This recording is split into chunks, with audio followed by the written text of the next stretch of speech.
Okay, it's 8 o'clock. Let's start this meeting. Can I have a motion to approve the meeting agenda? So moved. Vote? I guess we Vote. can't vote. We don't have a quorum. Uniform. Let's go. All right, let's assume it's approved. Okay, the first action item, approval of award of a construction contract for the reclaimed water pumping station. Morning, members of the committee. My name is Nick Fugaro. I'm here today to present to you the award of the construction contract for the Broad Run Water Reclamation Reclaimed Water Pump Station Capacity Upgrades. So just a little bit about the reclaimed water pump station. It is located within Broad Run Water Reclamation Facility on the east side of the plant. This pump station was commissioned in 2014. And it was commissioned with 4 vertical 100 horsepower turbine pumps and 2 1.5 million gallon storage tanks. The original design considered future expansion within the footprint of the building. So that way we would not have to actually physically expand the building, but any upgrades can just take place within the existing structure. Here's just what our current demands and projections are for reclaimed water. So you can see here, our current maximum capacity per hour is 9 MGD. That is our current build out, and above with this upgrade, we will be above 15 MGD. Based on our current projections,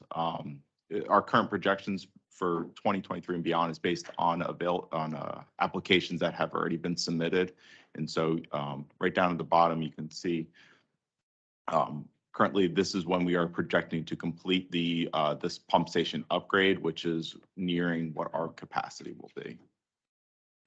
The scope of this project includes installation of 4 new 125 horsepower pumps, the associated adjustable frequency drives for these pumps, improvements to the HVAC system to handle the heat load, as well as some minor miscellaneous improvements as well, which is installation of a new pressure regulating valve, injection quills, and then any cleaning and recoating of existing piping. Can I ask a question? What is an injection quill? It's for sodium hypochlorite. It's a what? For chemical injection quills. What is it? It's it's got a saddle around it, around the pipe, and then it has a tapping sleeve and then just some tubing that goes into it. And then that's where we inject in chemical. Yeah, it's a device to help disperse the chemical in the flow when we put it in the reclaimed water. Oh, okay. So here is the layout of the new facility or the new infrastructure within the existing facility. So you can see here, this is where our 4 new pumps will be located. These are 4 existing, and then this is the existing electrical room, and our new AFDs will be located on this wall here. And then, as you can see, injection quills here, and here will be our new PRV as well. The project schedule. So this design kicked off in March of 2022 and was completed in September of 2022, which at that point was the project was put out for bid. Bids were open on October 25th.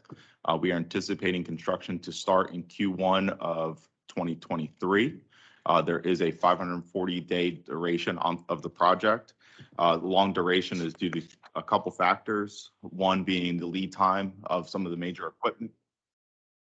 Lead time for pumps is 20+ weeks right now, and the AFDs or VFDs is 30+ weeks. So that's one factor of a extremely long duration for this project. The other is the seasonal constraints that we have. Only major tie-ins can be completed in low flow periods, which will be between March and or November and March. So that kind of puts us into a little bit of a tight window to get all this work done, and we will have to have a major shutdown to bring everything online as well. Is an AFD the same as a VFD? That's correct. Well, I got a new term for it. Yeah. Depends on which engineer. Okay, so here's a snapshot from the Nice map that's on. Yep. I know exactly where it is. So this project can be found under REC 17. The driver for the project is capacity upgrades due to growth. We had allocated 2.5 million in the 2022 CIP for this project for the construction and any construction phase services. Here are the bid results. We opened, as I mentioned, opened bids on October 25th. We received 3 bids. American Contracting and Environmental Services, or ACE, was the low apparent bidder. We did receive an engineer's estimate that was very close to what our low bid was. The engineer's estimate was prepared by our engineer, CDM Smith. In preparing their estimate, which we received in August of 2022, they provided a Class 1A CE estimate, which is a detailed takeoff and unit pricing for the work. That Class 1 estimate has a level of accuracy on the low side of -10% from the actual cost to +15% from the actual cost. So right within the acceptable range for a Class 1 estimate. When we analyze bids, we also look at, as we have previously mentioned before in other presentations, reviewing the criticality of the project, considering the time sensitivity of maybe pushing out or delaying the project, the legitimacy of the bids, and we can see that between the 2 low bids, they are kind of right stacking on top of each other. And then can this overall budget considerations, we felt that this was a fair and reasonable price. ACE also has done work of similar scope and for Loudon Water, as well as other utilities in the area. Some of the projects that they've completed for Loudon Water is the Dulles North Interim Booster Pump Station, which was completed in 2014. The Route 50 booster pump upgrades in 2015, and then they have also done some upgrades at Broad Run as well, which was complete for our septic receiving facility, which was completed in 2016. Some work outside of Loudon Water that they've completed with similar scope is the Little Hunting Creek sewage pump station rehab for Fairfax County, the Brooklyn pump station for the city of Baltimore, Beechwood Road pump station for Baltimore County, and then Dorsey Run wastewater pump station for Howard County. So they are very familiar with the scope, and they are deemed a responsible and responsive contractor. I find it interesting, after all the criticisms you guys got on the accuracy of estimates, you get an estimate that's that close.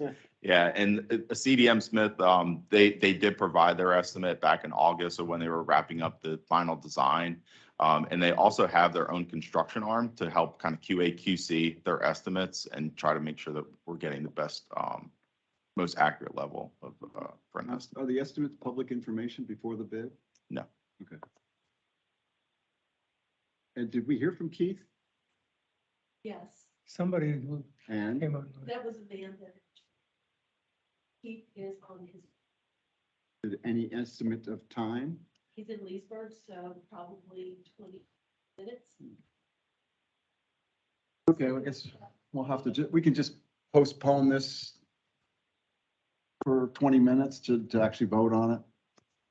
Yeah, in order to get a quorum. We don't have- Yeah, so Okay, let's just wait 20 minutes. yeah, let's do that. And And come let's, back to it. let's go on to the next item, approval of construction administration services.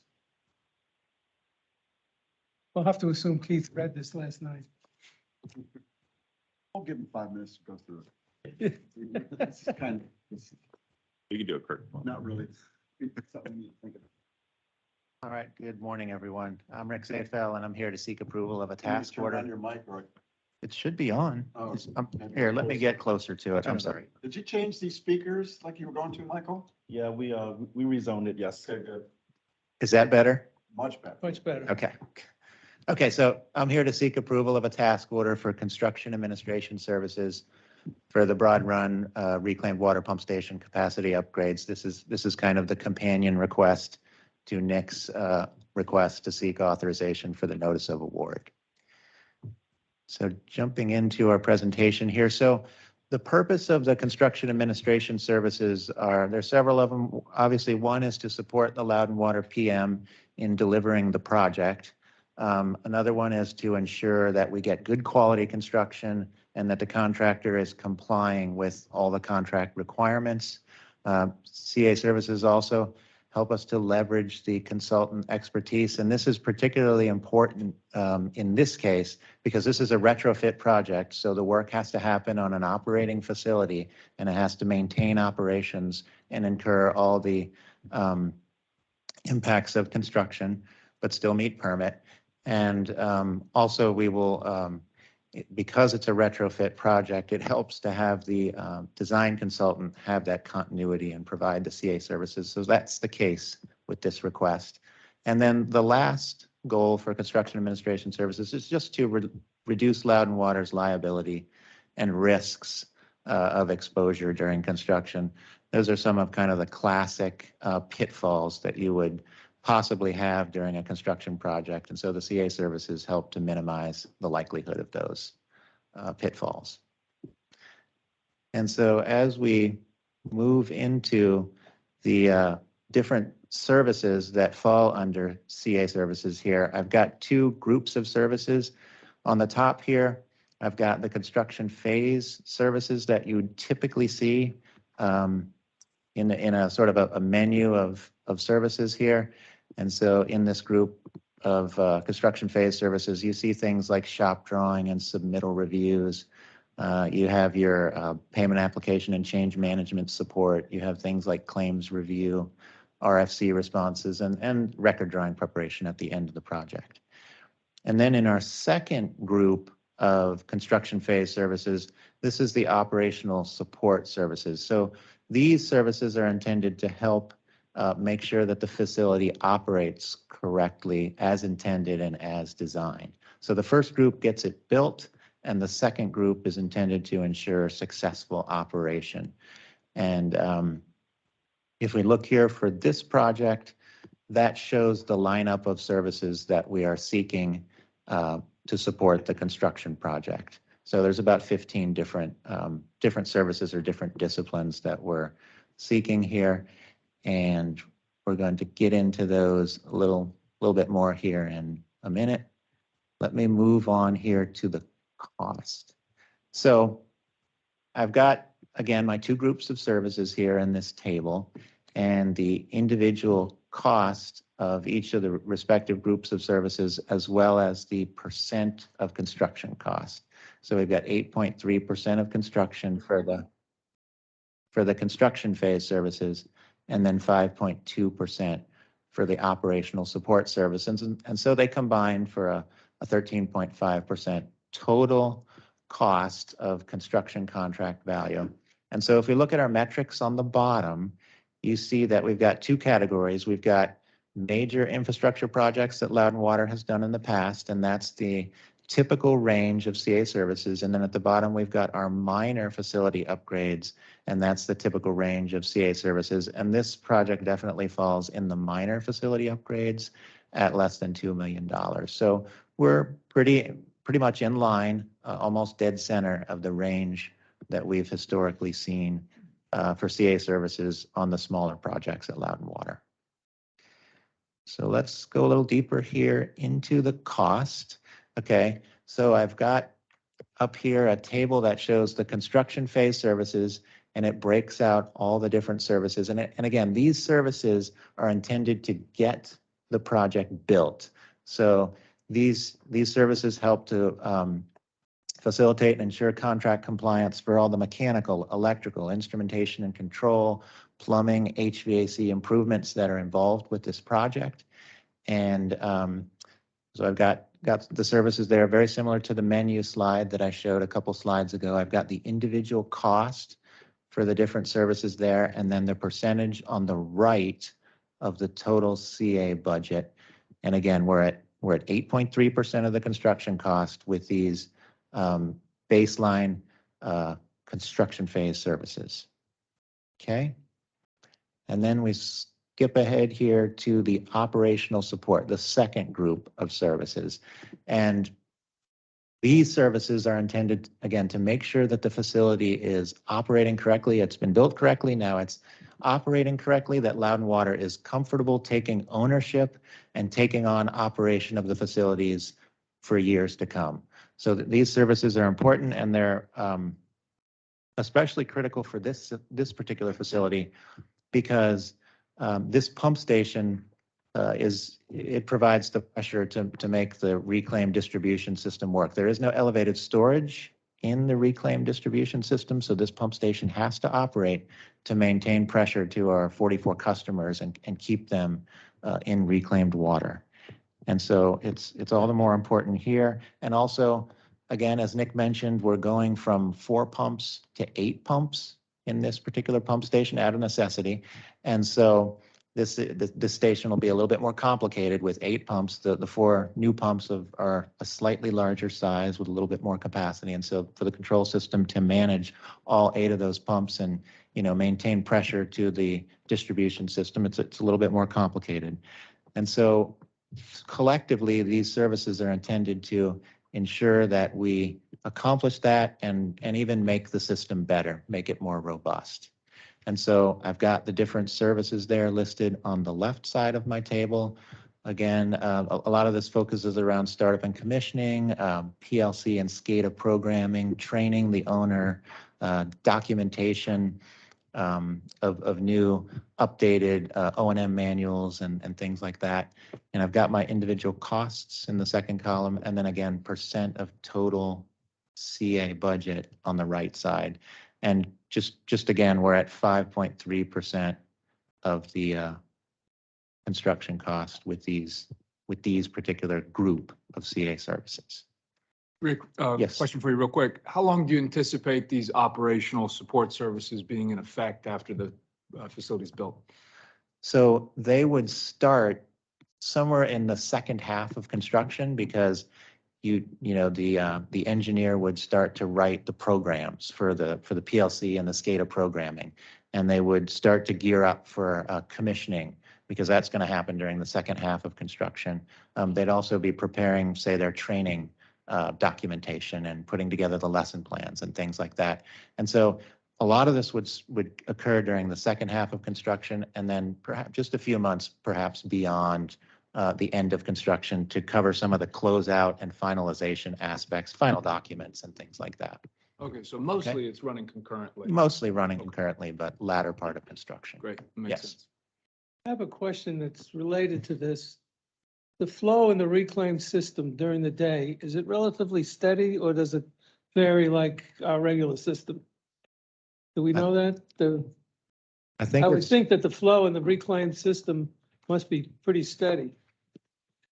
So the flow doesn't have a diurnal demand like, say, wastewater does. However, anytime a large user decides to fill a tank or do something different is an instantaneous demand on the system that, as Rick was saying, since we don't have storage, that pump station sees. So there is not a large change across the day, but minute to minute, there can be extremely large changes in the use of reclaimed water that this pump station has to respond to. Okay, I was just curious. yeah, So when you're talking about programming of the SCADA and PLC systems, you're talking about physical programming or writing the program for it? it's both writing the program and then implementing the program and troubleshooting the So program. the writing part of the programming is not done during design anymore? Typically, it's done during construction as a Ah. CA service and preferably by the consulting engineer. And Right. especially for a retrofit project like this, that's ideal. Okay, I didn't know that.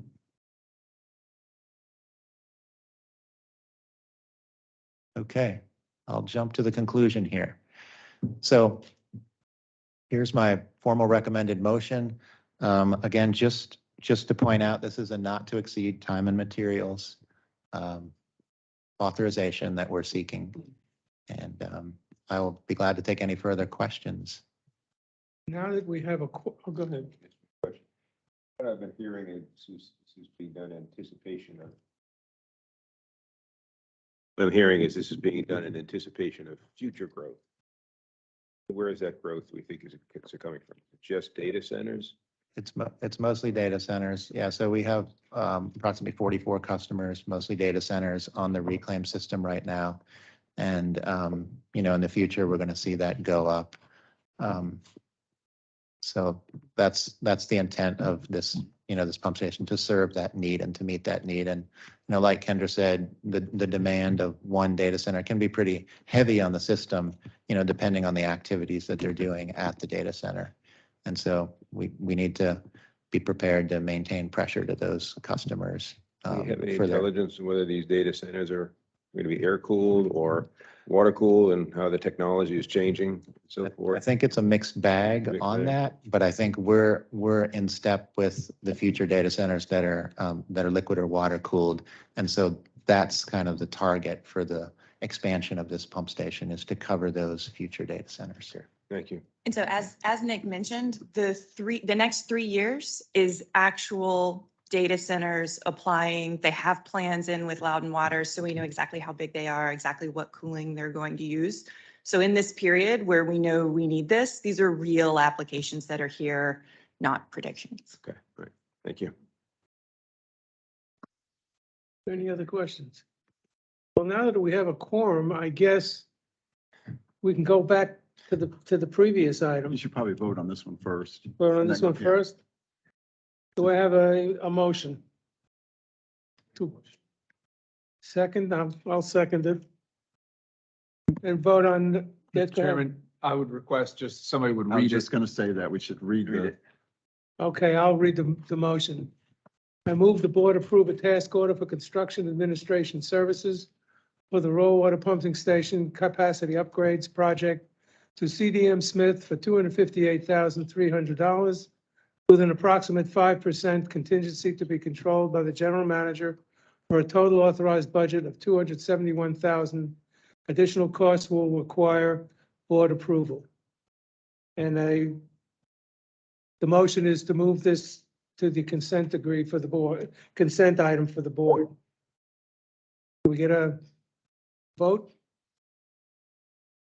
Vote aye. You vote? Okay, that takes care of that one. Oh, is it just CIP? That's just. Yes, just Just CIP. CIP Okay. for this On one the, on the and the last previous one, we one. all, or not with me, but everybody. The voted. third item, everybody votes for. Gotcha. Let's go back to item 3A. Are you in a position to? Are you folks in a position to vote on? Angeline was here. Okay. Do I get a motion to approve the award? A second, Can you read the motion, please? yes. I move the board approve award of the construction contract for the capacity upgrades project to American Contracting and Environmental Services, Inc. for $1,900,000 with an approximate 5% contingency to be controlled by the general manager for a total authorized budget of $2 million. Additional costs will require board approval. That's the motion that we're voting on. And where are you putting it? And we want to put it in consent on the board for the board meeting. Do I get a did I get a motion? Yeah. Everybody vote aye. Okay, on to the third item. Approval of the I 2020. think now you pass the chairman stick over to, is that right? Are you still the chairman on I'm this still the too? chairman, But how come everybody votes then? but everybody votes. That's interesting. That's, Now, is it, that's what Carla mentioned. do we Yes, I- need 3 and 3 or was it just 4 we needed? I'm just curious. I If it's a think joint Carla, meeting. Carla has a comment. Oh, Good morning, everybody. Yes, my recommendation would be for each committee to take the vote on this second item. And that way the summary can reflect that the CIP committee and the finance committee recommended that it go forward to the December board meeting in whatever fashion you want. and the 2 people that came late have to stay after school today. Angeline made it under the wire. But she was running, man.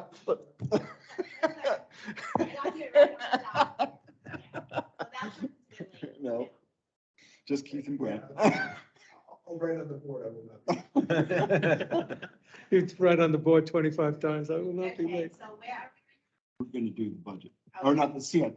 The capital spending plan review. And before we turn this over, if I could just, I just want to say a couple words. First of all, good morning, everybody, and I'm sorry I can't be there with you this morning. Hopefully I'm kicking this thing pretty soon. But this particular item is so critically important to what we do. And this is one of those efforts that the rating agencies look at you as the board to take action and support and acknowledge. It's one of the most important planning tools that we have. And so that's why we bring both committees together, because it really is a combination of capital projects, repair and replacement projects, and then of course, how do we pay for that? And so again, critically important. And I thank you all for coming together to listen to the presentation. And then finally, I just want to acknowledge the effort that goes into producing this plan. Darren, Tom, Elton, Brian, Mark, the whole gang. There's a whole ton of people that manage projects and contribute to this. And this effort's been going on for months. So it's this is a combination of a lot of hard work, and we're looking for your support. So with that, I will turn it over to Darren. Thank you all very much. Hey, Darren, before you start, let me add a couple things. So the CIP plan has obviously been very, very important to me for the past 12 years. And, or was it more than that? 8, no, less than that, 10, no, 12 years. No, 14 years. Holy cow. Anyway, and I have been going through the plan sheet by sheet for the past 14 years. And obviously that been watching it, and I look at what we're going to do in the future, what's changed in the past, then remind myself on the projects that are coming up, and see how it's spread out. Obviously, I don't look as hard at in how we're going to come up with the money. That's Terry's problem. But I fully support this plan. It's a great plan. You guys did a great job again. It's very clear. I do like the new format. I was just kind of kidding about the map, but I do like the new format that's on there, and it's very clear, and an exceptional job for the people that put it together. I know Tom's been in that plan for a long time, so I always appreciate it, Tom. Thank you very much. I appreciate those kind words, Mr. Kobelis. And I was going to start off to say I'm very excited to be here to talk about the CIP. I even thought this morning, as I was thinking about the word exciting, that I was going to say you can't spell exciting without CIP, but it's not. There's a CIT in the middle, and it just didn't quite work. But it's a good try. But I am. It is, and for all the reasons that Mr. Kobelis just mentioned, and for the comments that Carla made, it is, the work of the organization. I think when we've tried to estimate the number of people involved, it's somewhere between, probably just in putting together the plan, 50 to 75 people, almost a third of the organization in the couple month period. We started this in late August, early September, and then we bring it forward today. And then as we execute the budget throughout the year, the capital budget, I mean, that number probably jumps by double. There's probably half of the organization involved in trying to implement the CIP. So it really is it really is a cross-organizational effort, and so it is exciting to come here and share with you the work that we've done to plan it. So the process that we go through here is very similar to what we've done in the past years. Today we will go through the 2023. We call it sometimes the capital spending plan. It's next year's capital budget, basically. So we'll spend time looking at that. That is actually what you're going to be asked to take into action on at the end of the presentation today is next year's capital budget. And then we will review the 10-year CIP with some specific focus to the 5-year CIP, as that's the next 5 years are what are more critical to the overall financing, as Mr. Kobelis mentioned. And so at the bottom there, again, just that approval process would be that the capital spending plan would be what you would be taking action on at the officially at the board meeting. I just have a couple of things here, and then I'm going to turn the presentation over to Darren, but a couple of notes to just mention. And I think this was already touched on, but this is a plan. It's whether you're talking about next year's budget or whether we're talking about the 10 years, it is a plan. There's approximately 200 projects in the 10-year window. I think for next year, there's about 131 of those projects are in next year's budget. Every project that's in there, they are basically the needs of the organization. They're varied as you look at either next year or the 10 years. They can be what we classically think of as projects, where it might be something that has, a planning phase, a design phase, and a build phase, a typical infrastructure style project that we bring forward to the CIP committee throughout the year. Some things that are also projects really are the equivalent of a line item where there may be some equipment or some spare parts that are needed, and you may see that as a separate project in the CIP for budgeting and tracking purposes. Obviously, those two things, they require very different levels of effort to execute those as the year goes on, as the CIP is put into implementation. The factors that can affect the timing of those projects, how well you can spend those projects. We've talked about it, some of our projects when it's more of the infrastructure ones. We have permitting and things like that from outside agencies that can affect the timeline. And so the point there was to say is that all of this is a plan and it's kind of subject to sometimes some outside forces. But we expect that in the budget for next year, we have a better ability to predict and hopefully a better accuracy than we would in the 10-year window.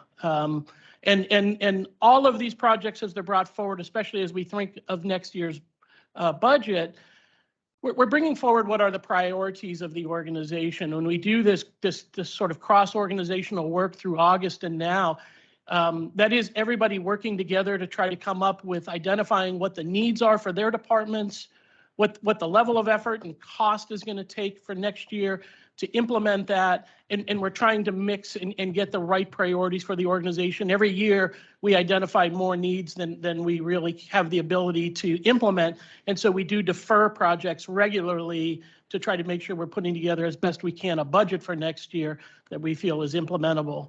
But as I said, there are forces every year that can affect your ability to complete the project or stay on target. And so that kind of brings me to the last point on the slide here is that next year's budget is the capital spending plan for 2023 is $110 million. And that's about $40 million greater than what we're tracking for the spending this year. And just to touch on that, we feel comfortable with still putting forward the $110 million budget. The number of projects are lower next year than they were this year. So that greater value is in less projects. But there were factors in play this year that in some cases you can think back upon, maybe like the Reservoir Park. There was an intention that we thought we would be in construction in this year, and because of various reasons, we delayed that project. And so those types of things were in this year's budget, which is partly why we are spending less than what we had asked for this year. But we feel that moving into next year, that even though the budget is greater, many of the projects are moving into areas where construction has now been awarded, or we have repayments to DC Water or others in there. So we think that the likelihood of spending on the projects next year is greater. And so our projection that we built up for next year is the $110 million, and we feel a little bit more certain about that we'll get closer to that number than we did to the $96 million that we asked for this year again. And we can speak a little bit more to that if you have any questions as we go through the presentation. Also, the 5-year kind of forecast of projects, what we might call our 5-year CIP, the first 5 years, because of new needs identified and increasing costs, that 5-year cost, that the total money needed for the first 5 years has increased over what we thought it would be when we put the plan together last year. And as we get partway through the presentation and start to talk about the 5-year plan, then Brian Carnes is going to share some perspective from the finance about how we'll pay for those projects or the impacts that it might have on some of our borrowing. So the last point before we kind of get into this was just to mention that all of the costs that you're going to see for projects for the years, it is all sort of what's been referred to as a net cost to Loudon Water. We do have some projects that you're familiar with, the county water wastewater program, where ultimately those projects are funded by the county. So we have them in the CIP, but the county ultimately is the one that pays for those projects. We have a $10 million grant for the Milestone Reservoir project. So when we see the total cost shown for a given year, that's going to be the net cost to Loudon Water. So not including the grants or the reimbursements coming from perhaps from the county.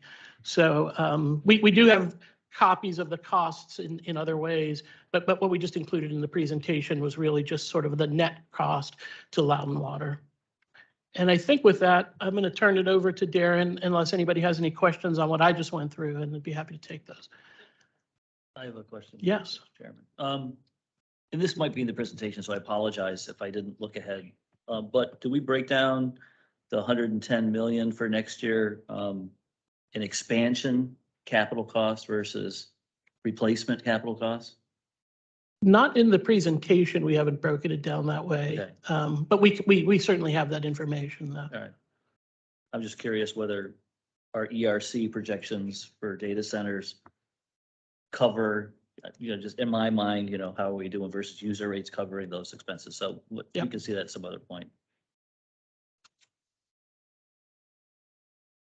Thank you. I'll jump in here and talk a little bit more just about some of the details of what projects are included, what the spending then looks like related to those projects, and how we kind of track broad categories of those projects to help us understand what we're working on and where everything comes from.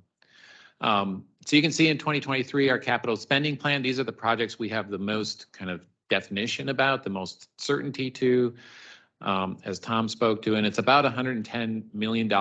And we typically look at these projects in these categories that we've used for years. So essentially, it's projects related to the Broad Run plant, projects related to the Potomac water supply or Trap Rock, our reclaimed water system, all of our community systems, administrative and facilities. That would also include like IT, general wastewater, water, and those would be in our distribution and collection systems, and then finance. And we'll talk a little bit more in detail about all of those. But the projects are really scattered across all of these. You can see relatively few projects at Broad Run, but a high cost. Quite a few projects in administrative, but lower cost. So there's a real scattering of the size and scope of all the projects that are in here. So I'm just going to walk through a little bit of the 2023 plan. I'm going to start with the finance, which is a relatively steady, consistent spending that we have year over year. This is capital payments that we pay to DC Water, to Fairfax Water for our capacity in their system. It has to do with reimbursements to developers when we ask them to oversize infrastructure. This is a relatively, you'll see $20 to $30 million every year for the next 10 years. When we get into the water and wastewater, many of these projects are projects I assume you recognize because they've been in our books for quite a while. Any project of this size is something that comes back to the committee, to the board to approve. So in our water and wastewater systems, kind of the major significant projects we're looking at for this year, we'll have big spending on Reservoir Park. We've got a couple other transmission and pump station upgrades. And then we'll also start seeing, I'm going to call it the more significant spending coming in the JLMA area, where we start actually paying for some of the design and construction of water mains, sewer mains, and pump station upgrades or new construction. Dan, real quick question. Sure. How do we allocate Reservoir Park in terms of its contribution to wastewater costs versus water cost? How did you all break that up? I think for right now, Reservoir Park is totally in the water side. Okay.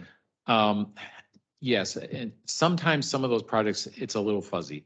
Well, this is a unique project, so it's a subjective thing, but Yeah, I think we assume this is on our drinking water reservoir, so it's kind of a part of our water side system. Obviously, the educational features, a park, it's a little different than anything.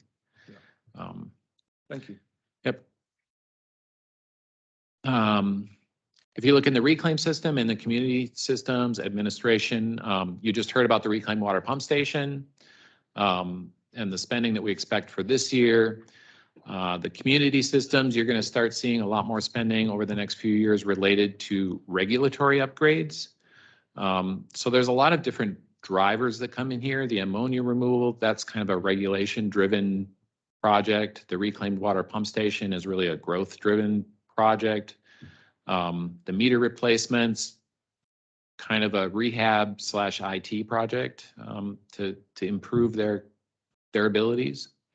So they really scatter over all different types, and we will touch later on a little bit of what the drivers are too, because we look at these projects through many different lenses. Potomac water supply, that includes the Milestone Reservoir. That's where we're going to start seeing, significant spending next year. And then Broad Run, you've heard a lot about that, and the spending will continue to ramp up there as we work through phase 2's construction expansion, and we start really moving a lot on the design for phase 3. So these are the kind of 2023 spending, and we look at this in a lot of different ways. One of the things we do is kind of look at that project phase as to where it sits right now. And we've broken this up into essentially dollars we consider kind of fixed spending or stuff that it's going to be hard for us to change. We weren't likely to stop construction. So those finance payments, everything that's under construction and things that are transitioning or about to be in construction is nearly 80% of our spending. And so that's kind of a fixed amount that we look at. It would be hard to change that very much. Even within the equipment, the planning, the design, those are also projects that we have reviewed as a team and are really critical to keep moving forward. We also look at the 2023 spending plan kind of based on its drivers and then what's driving the cost that we have. And so this speaks a little bit to the question you had earlier. Still, probably 80% of our spending is related to growth and reliability upgrades. Maybe 14% is related to rehab replacement type projects. And then there's a scattering of other drivers that we have as we look through this, whether that's technology upgrades, it's projects with the county, it's regulatory driven. And again, we kind of lump these as a whole. Some of the growth projects may include a little bit of rehab. So they do cross over a little bit, but still we're largely a growth driven spending. If you start looking at just the number of projects that we do though, we're doing a lot of projects related to renewal and replacement, getting close to 50%. About a third of our projects are related to that growth and reliability. And then you can see a little bit more in terms of number of projects with those other drivers as you get into technology improvements, compliance with regulations, and so on.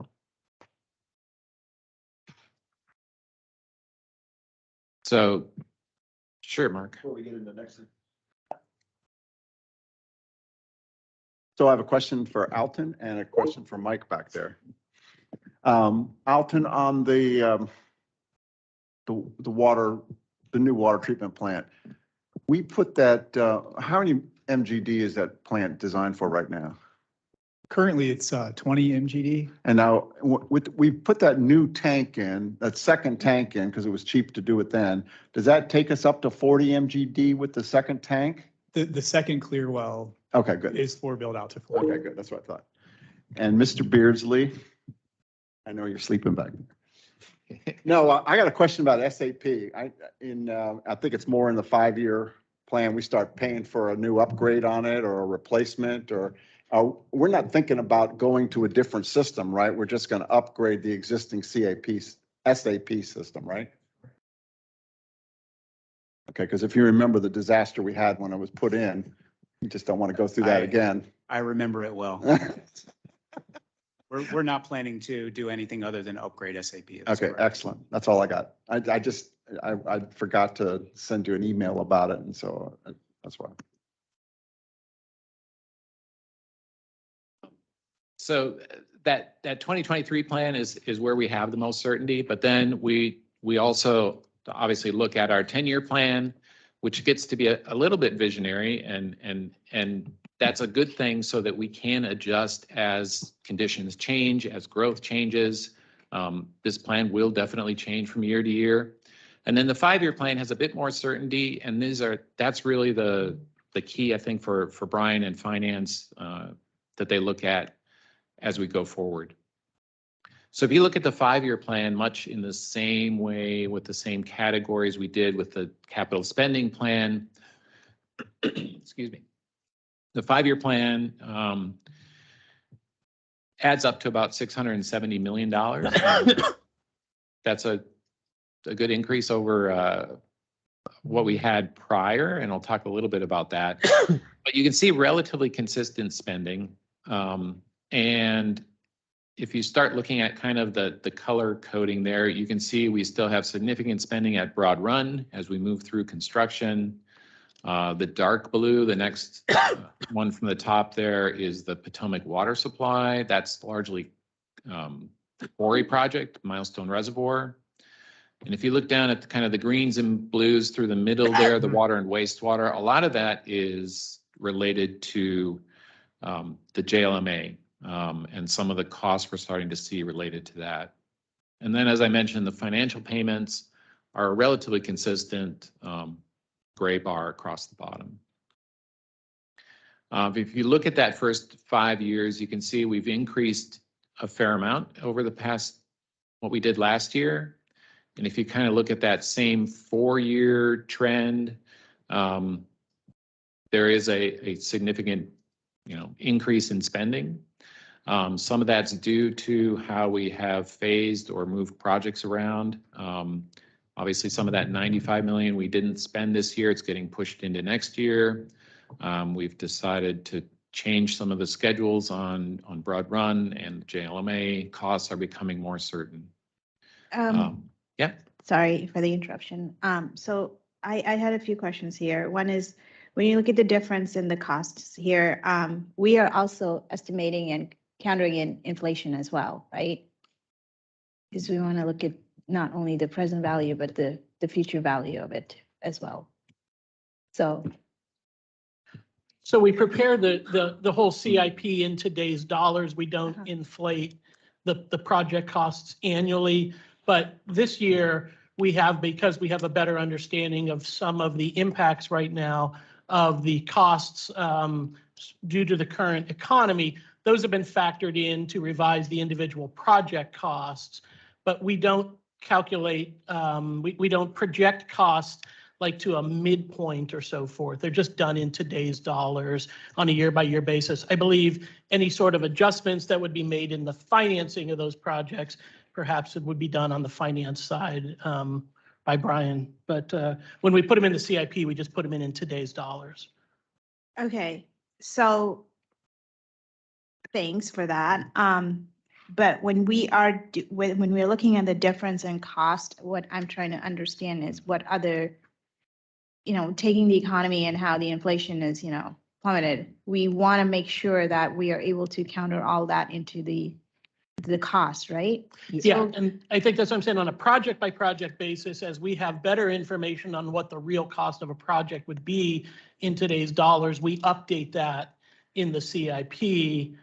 but we don't inflate the project as time is sort of going on, because some of these budgets are still subject to change as to when we may actually do the project. Right, right. I was just trying to understand the total forecasting. No, we're doing a forecasting sort of here, right, as we project this. Yep. So I was just trying to understand when we're doing these calculations and the differences, that are in place. I just wanted to understand all the factors that go into these numbers that we see. Mr. Sakar, if I may. Yes.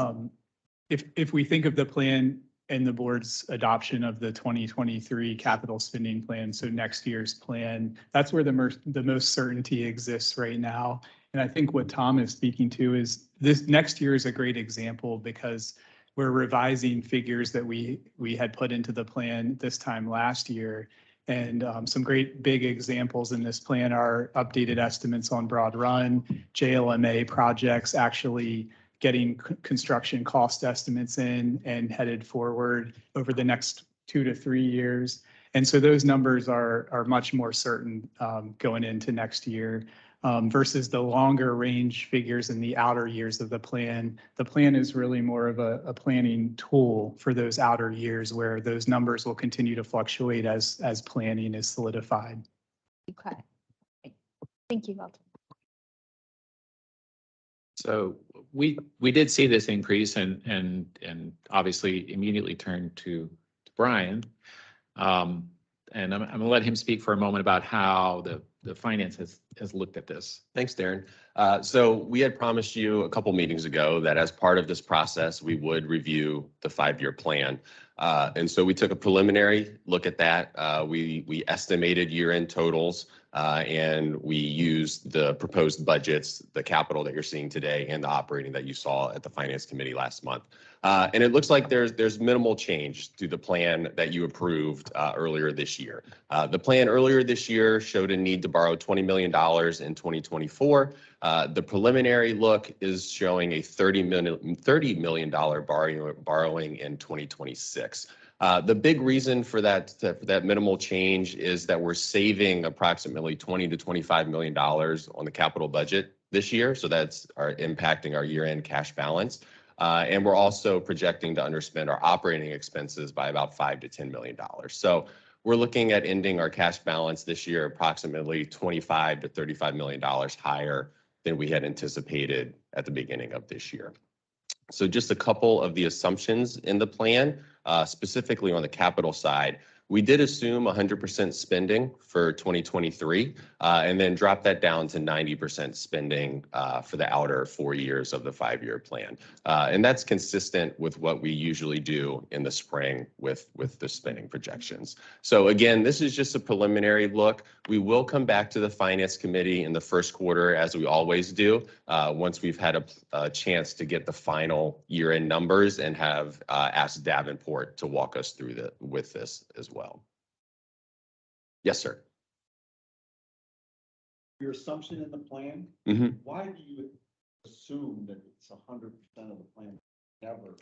14 years have been close to it. We assume 100%. Part of it is that's your approved budget for the year. And so we assume we'll spend all of it, maybe not. Part of it is, to Mr. Sakar's point, we are seeing some inflation. So maybe we don't do all of the projects, but maybe some of the projects come in higher than anticipated. Wow, good answer. And what have we done this year? I like it. This year, we're way below that, right? Correct. This year, I think it was about 70%. We'll probably finish the year spending. around 80 or so Yeah. of the 96 that we asked for, about 80%. It used to be worse, Brent. It used to be like 60% we'd spend. So as we look at that 5-year plan, we've kind of highlighted some of the significant projects here where you'll see significant spending and perhaps significant changes to schedule or spending as we get more and more certainty on the bids and pricing. So on the kind of, and we've grouped these a little bit differently, but in terms of our big treatment plants, in terms of our big water supply, we've got some significant spending related to our growth, and that is obviously at Broad Run and Milestone Reservoir. These are projects you've heard about and will continue hearing about for a number of years. We're also starting to see, Hold on a minute. oops, sorry.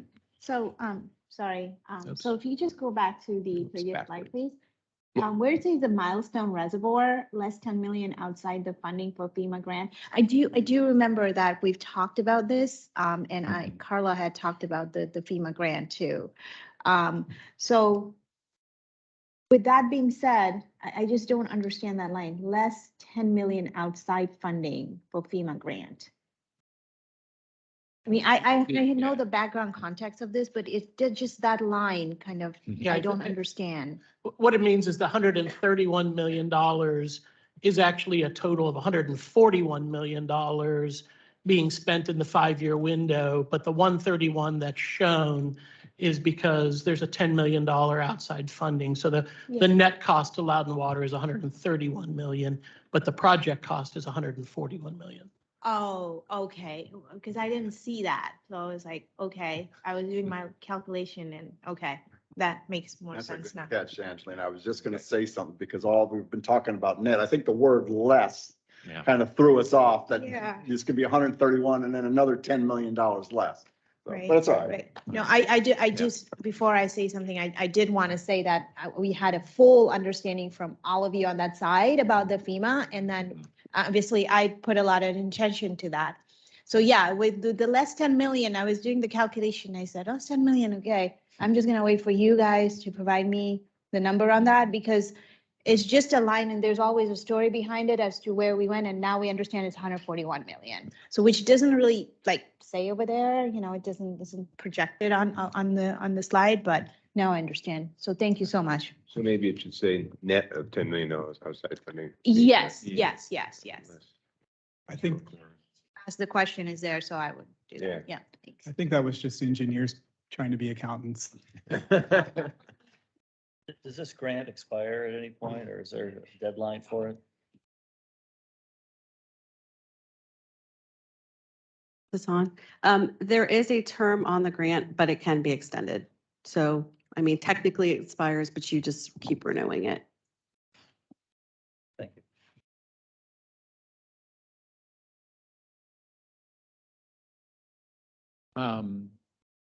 So yeah, the next thing I was going to talk about a little bit is just the kind of the JLMA area. And this obviously is a big expansion of our system. And so there's a lot of projects where over the next 5 years, we should see significant spending. There's a lot of development plans that are coming in. Most of these projects are starting to get underway. And so that is the water and sewer mains and a few different sewer pump stations. Russell Branch and Goose Creek are kind of part of our system now in a sense, or something that we've always planned on. And actually the JLMA West is underway by the developer. One quick thing on that, we don't even have to talk about it today. Maybe it's better for another time, but, and maybe you guys have already talked about it with CIP, but I'm still personally unclear about kind of where things stand between the town of Leesburg and us and who's serving who and all of this. I know there's been ongoing discussions. Carla, maybe it's a discussion for another meeting, but I don't understand currently where exactly we're at with all of that. It'd be unfortunate to spend a bunch of money and have them all tie into Leesburg, for instance. I'm sure that's not the case, but anyhow.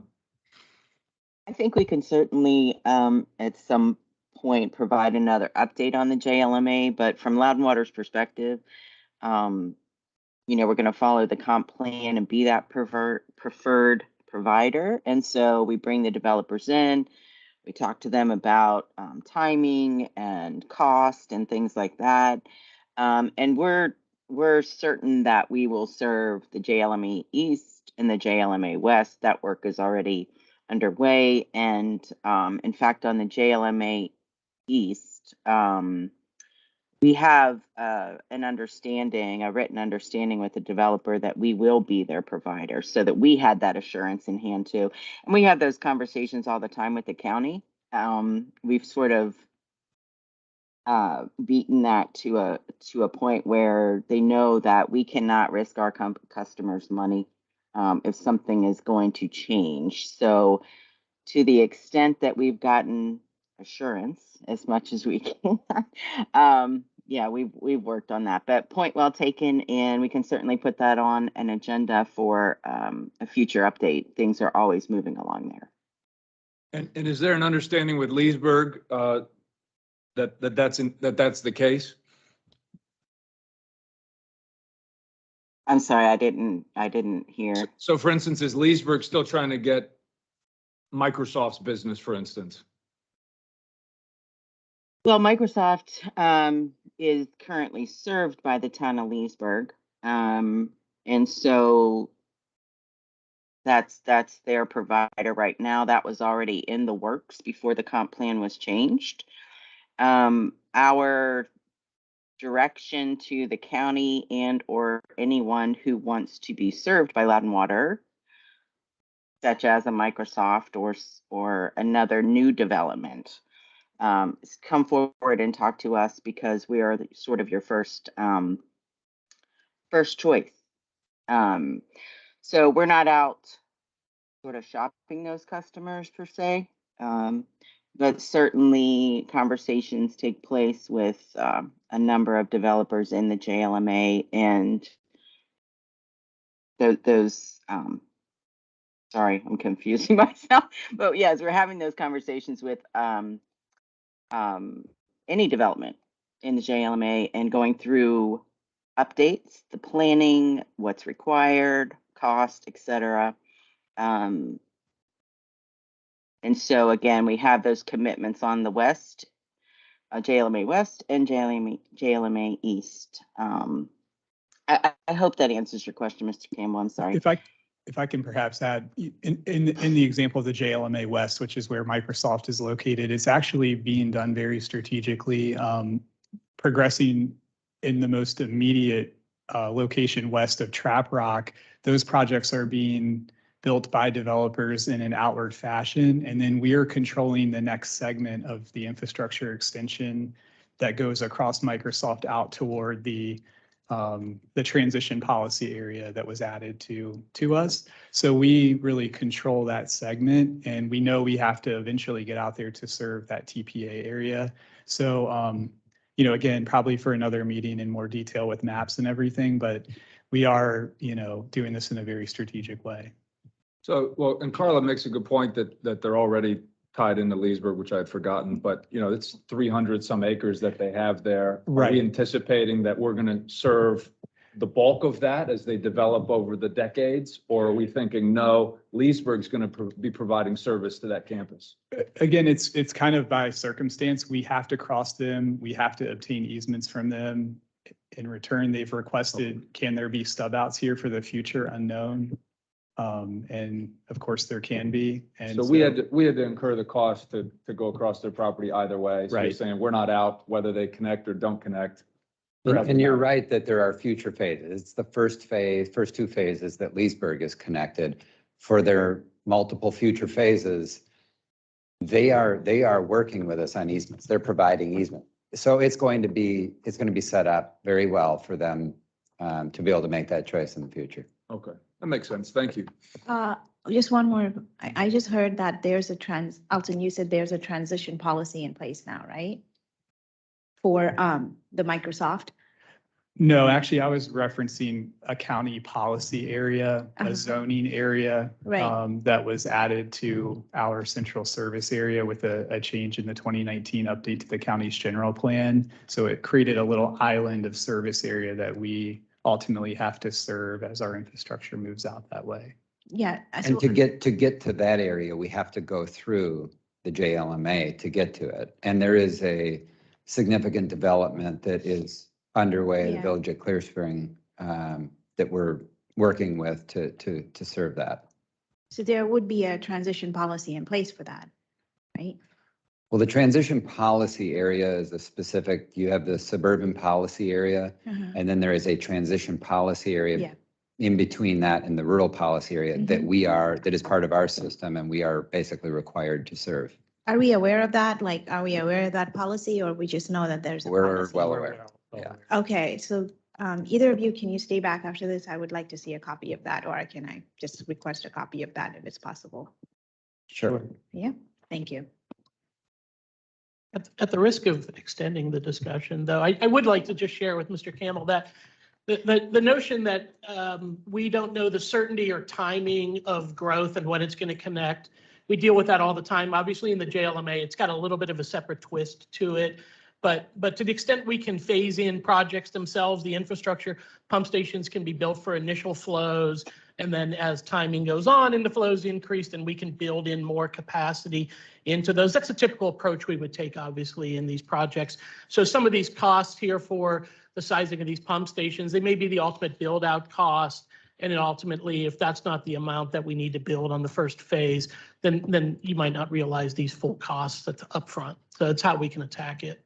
And it's commonly done for us. Yeah, and that's fair and that's helpful. And, you know, from my perspective, because I lived out in Western Loudoun for a while, there was so much litigation and friction between Percival, Hamilton, even Leesburg's had, I mean, there's been some litigation and so forth. So these things tend to be a little sticky sometimes. And I just didn't have a good sense of, so well, maybe we can go over it in more depth at some future meeting. If it has to be a closed session, that's fine too. But I just want to get a little sense, but those are all good points and well taken. I have one quick question. Have we explored, the infrastructure bill that the US government passed? I know there's a water segment. I know it's probably primarily for lead pipe removal, but there is some for drought relief and is there any way we can, the FEMA grant made me think of that. Have we looked into applying for? We have, as you mentioned, most of it is there's a lot of lead pipe components in there. I will say that the county has received, not infrastructure, but like ARPA funds. And so they are part of the funding we're receiving from the county that's in this plan is part of their ARPA funds. Thank you. I'll just make one last final comment on JLMA and just say internally, we use JLMA as kind of a broad brush. It actually, some of this infrastructure is in our central service area. The Goose Creek Industrial Park transition is something that's been planned for a long, long time pre-JLMA. It's just the capacity and the scope of some of these projects have changed in order to accommodate that new growth. So it's sometimes that boundary gets a little bit fuzzy, and we include like the transition policy area. It was everything that became new to us in 2019 or 19, yeah, when the comp plan changed. We also have some significant projects we kind of lumped into the repair and replacement style projects. And a little bit of this is growth too, so they kind of mix. And also regulation. The ComSys ammonia removal projects are largely regulatory driven. And then you can see big water sewer main. We're starting to plan for lining and replacing our water and sewer mains, especially in some of the oldest parts of our area. I think Jessica Desara spoke to this a few weeks back. We also have a significant number of projects that we kind of lumped into what we call partnership projects, obviously Reservoir Park with Nova Parks. And then we've also listed all of the county funded projects, mostly related to our water and wastewater needs program with them. Broad Runs Farms, water mains, a little bit separate, but then Paonian Springs, Howardsville, Waterford. There will probably be future spending related to Unison or St. Louis or some other projects too. For now, we've budgeted these as essentially shown in the county budgets. We actually expect there'll probably be some more spending related to Waterford and others in the future, but the county hasn't assigned that, and we're hesitant to assign that too. So all of those projects at the bottom there, the county-funded projects, those are all projects we get reimbursed for. So there's significant resource requirements for us in terms of staffing and making sure we build these correctly, but in terms of budgeting, it's less. So we're not out any money for these county projects. We're out time. We're out time. So we have some overhead involved there, which could be significant, I would imagine, Right. on some of these, but we're not out any money. At least that's the general idea. That's the general idea, Okay. yes. Question, Darren and Tom, you just mentioned staffing, and Tom, you said in your summary that y'all did an assessment of Loudon Water personnel resources. Mhm. And I assume that assessment came out positive, that you have the resources necessary at least next year to complete these projects. Yeah, it actually is the result. The $110 million is the plan that comes forward as a result of the resources that we have. So when we started this, that number, when we collected all the needs of the organization, the number of projects and the cost that was projected for next year was higher. But as we went through it and we resource loaded it and prioritized, made sure we were staying on the high priority projects, the result of that is we can accomplish the $110 million with the resources that we've projected for next year. Yep. Do you typically, when you put out for bids, is part of your questions, is that a question to some of the contractors that, do you have the resource, personnel and so forth? Because given the labor shortages in today's world, is that something that's going to be a constraint? Can you tell? I think it's a common question we ask every contractor when we go and, once we get their low bid and we sit down with them afterwards. Do you have the resources to accomplish the project? Do you understand what the project is? And they always come back and of course tell us, yes, they have a plan to have all the resources. Of course they do. So I don't think it's anything that we would factor in and start to judge the construction community and delay a project because we felt like the construction community might not be able to resource it. So we put our needs out there first, and we do as much outreach as we can during that bidding process to really make sure that we can get as much interest on bidding the projects as we do. And we hope that that then gets the commitment from the contractors to do the projects once they win it. Just thinking back to Trap Rock, we had the labor shortage, and we had to bring people from Puerto Rico. Angelina had a question. Yes, so the feasibility studies that we have here for this partnership projects, I just wanted to gain a little bit more understanding. I mean, how do we go about doing these feasibility studies? Like, how do we sort of decide, what feasibility studies we're going to do? And how, does that tailor into these partnership projects? Yeah.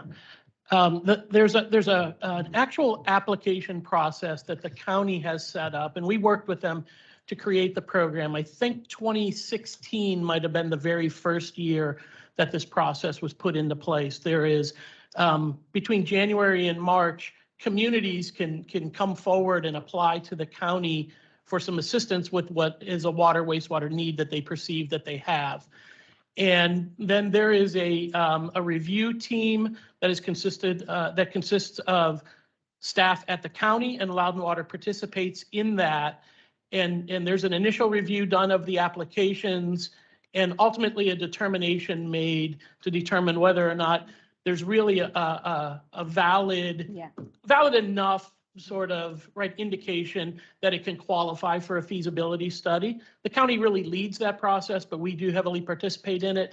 And then if the county says, okay, there was 5 communities that applied this year, we think 2 of them really do qualify, let's move those 2 forward to a feasibility study.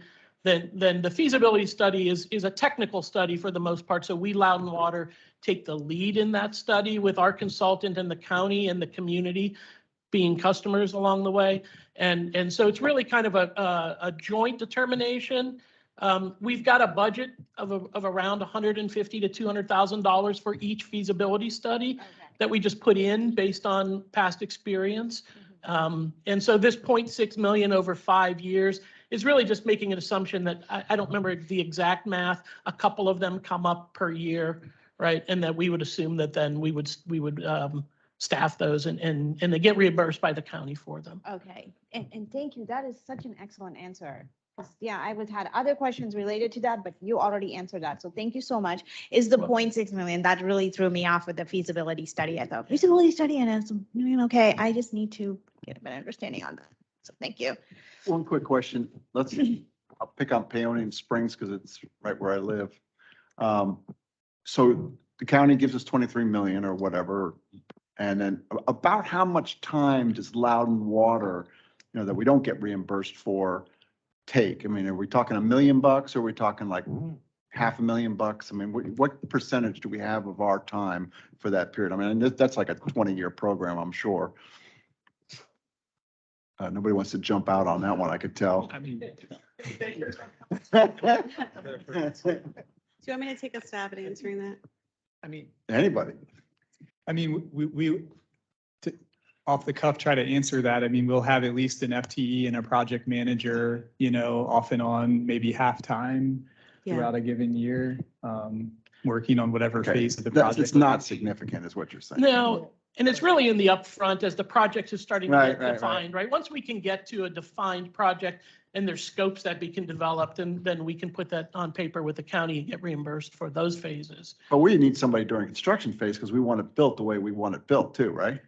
Right. We're So- ultimately, and that was our problem many years ago, we weren't there during the construction, and so then we had to deal with their mistakes, so, yeah. So I think Howardsville is a great example. We got reimbursed really 100% for the design and construction of that project, Right. including the construction phase services. Right, But- but some of the upfront stuff as we're working through with the communities and the planning, that's really more of an investment that Loudon Water is making in the partnership. So Loudon Water got reimbursed for their time on Howardsville? Yeah, A yeah. por- a that's portion right. of it, a We portion do of for it. managing the design and the construction Oh, phase okay. services. Yeah, Excellent. yep. Great, thanks.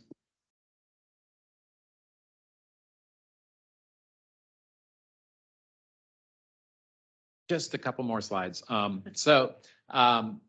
This is the summary of the finance. This is similar to what you saw in the 1 year. When you spread this over 5, it becomes, at $20 to $30 million a year. That's consistent with what you'll see through the whole 10-year plan. I have a question. Capital improvements at DC Water, et cetera.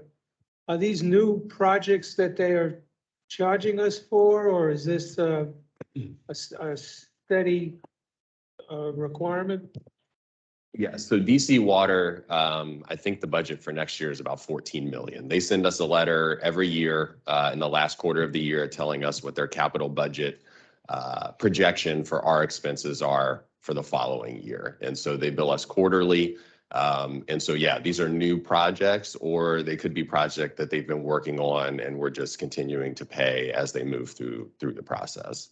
I assume these are projects that we're directly connected to. Correct. So they, usually in January of every year, they have a wholesale customer briefing and they walk us through all their capital projects. And yes, the ones that involve the PI are broken down on a percentage of usage, and same thing with the Blue Plains project. So we're not paying 100% of these projects. They're charging us a percentage, and Fairfax Water pays a percentage and WSSC pays a percentage and so forth.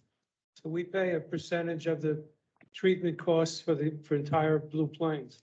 since we're Yes, using the- so yes, so they charge us for operating and capital expenses, yes.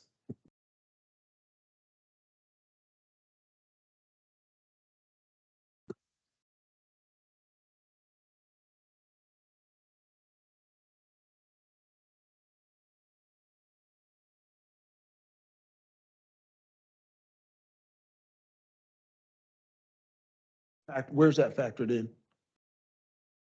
Are you referring more towards just like IT? Yes, type yes. things? I don't know that we've highlighted them here in the 5-year. They're certainly in there in the 10-year CIP. There certainly are projects, and they would be in the administrative, usually in facilities category. I think what we just tried to highlight here were ones that had significant spending or were projects that the board might be aware of based on like things like Milestone Reservoir. And I don't know what the numbers are offhand, Mike. I don't know if you can think of roughly what your spending might be in the 10-year window or something. I could probably estimate, most of our capital spending for technology is going to be in the SAP bucket. I think you'll see in the 2024 and 25 timeframe, we have about 9 million budgeted for a major SAP upgrade. One of the reasons you don't see significant expenditures for other technology projects is that many of them are operating costs. And that's because we've moved much of our technology purchases to more of a subscription model. Thank you.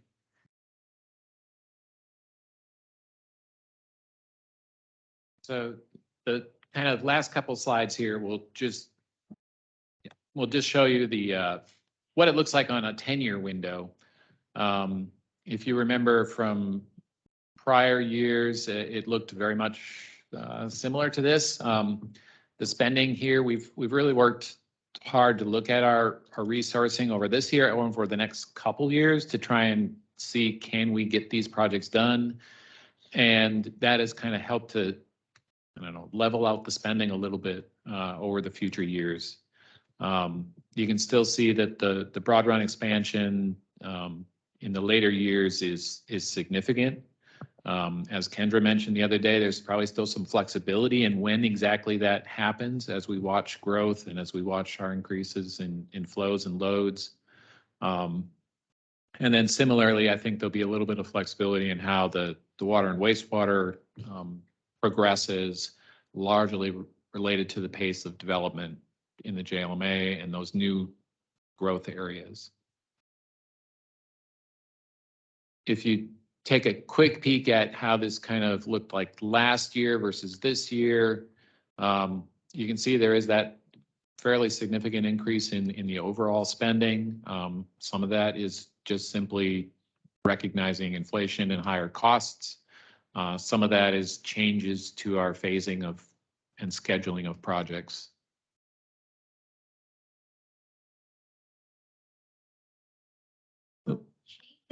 Changes in the scheduling and phases of a project. That's more related to material and labor shortages and other constraints that we may face, right? I think when we think about it more in the 10-year window, it may be more of a projection of when. So the expansion of Broad Run, for an example, as we're trying to understand the growth that's still continuing to occur and how wastewater flows are increasing, it may be a better window on understanding the timing of when the larger treatment plant may be needed. That might be more influencing the shifting of projects within the window.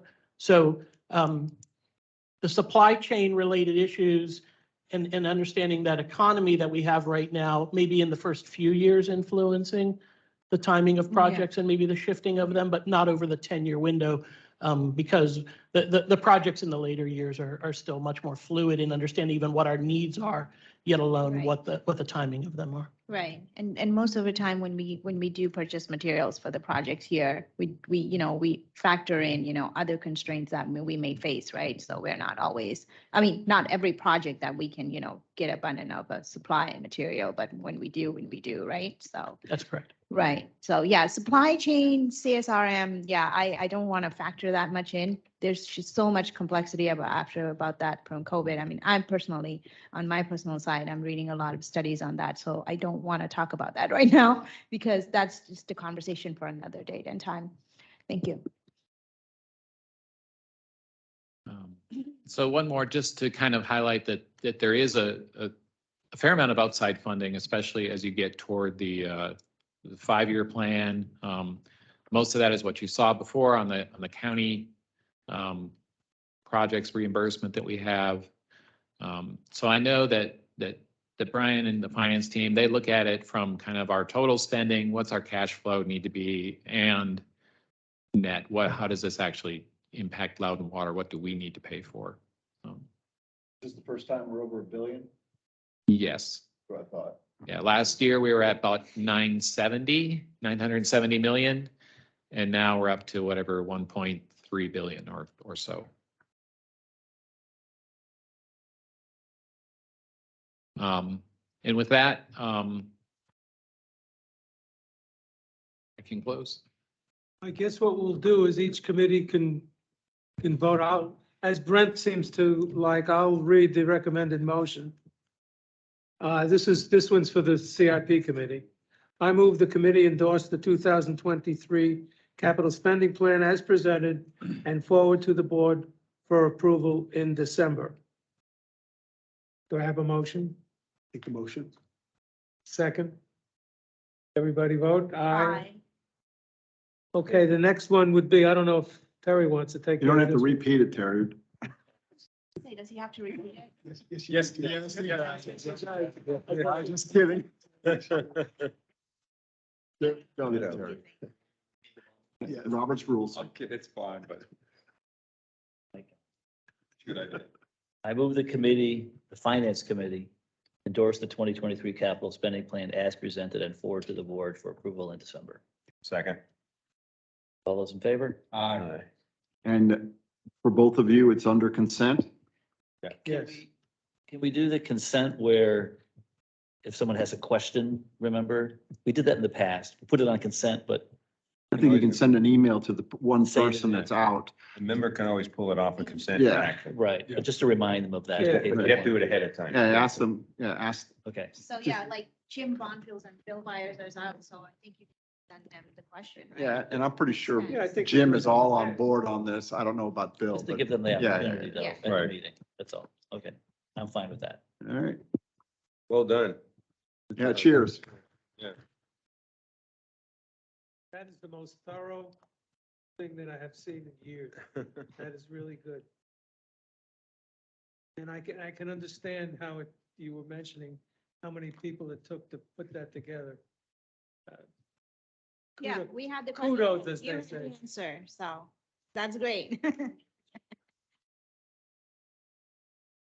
What's the next item on the? Capital spending report by Tom. Yeah.